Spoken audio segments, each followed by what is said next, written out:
नमस्कार, मी कृष्णराज धनंजय महाडिक. कोल्हापुरी चप्पलचा इतिहास हा गेले अनेक शतकांपासून चालू आहे. या महिन्याच्या 23 तारखेला आपण बघितलं की मिलानच्या फॅशन वीक मध्ये प्राडा या जगप्रसिद्ध ब्रँडनी कोल्हापुरी चप्पल बनवून स्वतःचा ब्रँड त्याच्यावरती लावला आणि कुठेही कोल्हापूरचं, महाराष्ट्राचं किंवा आपल्या देशाचं नाव न घेता त्याचं प्रदर्शन त्या ठिकाणी केलं. कोल्हापुरी चप्पल हे फक्त एक चप्पल नाही, ही आमच्या कोल्हापूरची संस्कृती आहे. ही चप्पल बनवणे एक कला आहे. आमच्या कोल्हापूरमध्ये हजारो कुटुंब आज स्वतःचा रोजगार निर्माण करतात हे चप्पल बनवण्याच्या माध्यमातून. आज आम्ही सन्माननीय मुख्यमंत्री महोदय देवेंद्रजी फडणवीस साहेबांची भेट घेण्यासाठी कोल्हापूरची काही कोल्हापुरी चप्पल बनवणाऱ्या कारागिरांना घेऊन गेलो होतो.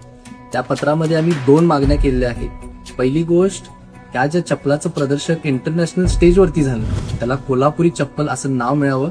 आणि दुसरी गोष्ट, कोल्हापुरी चप्पल लेदरपासून ज्या डिझाईन बनवल्या जातात ह्या जिओग्राफिकली इंडिकेशन असणारं GI टॅग असणारे हे डिझाईन आहे.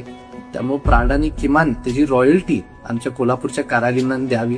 त्याचबरोबर पुढच्या 2 ते 3 दिवसात आम्ही केंद्रामध्ये कॉमर्स इंडस्ट्रीला सुद्धा अपील करणार आहे.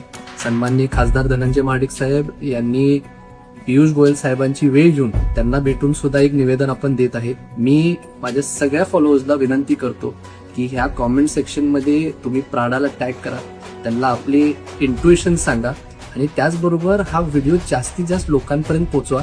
आणि ही लढाई माझी एकट्याची नाहीये, ही कोल्हापूरच्या अस्मितेची आहे आणि आपण सगळेजण मिळून कोल्हापुरी चप्पलचं नाव वाचवण्यासाठी काम करू.